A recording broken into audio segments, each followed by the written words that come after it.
Hey everybody, Haley here, fitness and sports instructor with 22 Wing CFB North Bay. And as you likely know, successful annual completion of the force evaluation is an operational requirement for military members. If you find yourself dreading this requirement, or you hope to achieve a score well above the black line, perhaps even an incentive level, I'm here to provide you with workouts and drills to help you prepare specifically for each component of force. I will be breaking it down into 4 parts, starting with 20-meter rushes. First thing on the list are hand release push-ups. Improving your hand release push-ups will increase strength in your pecs, anterior delts, triceps, and core, which in turn will make standing up quickly easier for you to do. Perform 3 to 5 sets of 8 to 10 reps, with the option to go from your knees if and when you need to. Avoid reaching failure.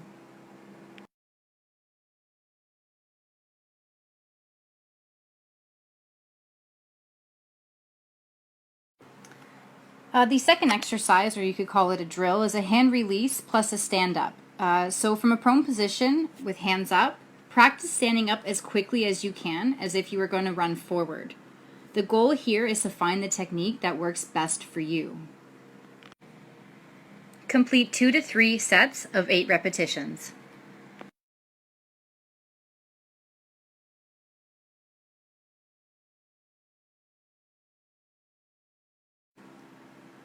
Drop downs will follow. Instead of standing up as quickly as possible, here we're focusing on what I find to be the most intimidating part of the 20-meter rushes, dropping down as fast as you can. Pretend to touch a line in front of you and practice dropping down quickly and safely. Do this for 2 sets of 7 repetitions. Let's take a break from going up and down as quickly as we can to run some suicides. If you're wondering why I chose to incorporate this as part of the training for the 20-meter rushes, it's just an excellent drill that really elevates the heart rate and pushes you to move as quickly as you can. I've used these old hubcap thingies that I found in the garage as my cones. I didn't measure out my distance. I've kind of just approximately done, it's probably a little bit further than 20 meters, but that's not the point here. The point here is to improve your cardiovascular base, get used to an elevated heart rate.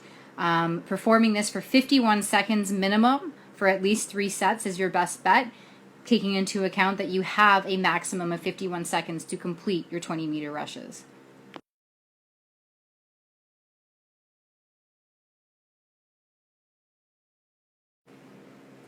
Next is deceleration practice. If you're already a really fast sprinter, that's excellent. It'll certainly help you when it comes to this component. However, having the ability to decelerate effectively could arguably help you even more. Because you are coming to a halt every 10 meters, by the time you do pick up speed, you must come to a stop.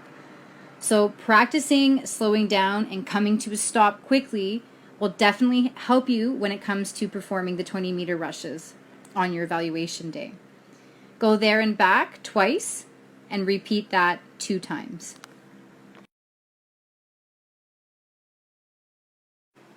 Next, we're going to practice our quick turns.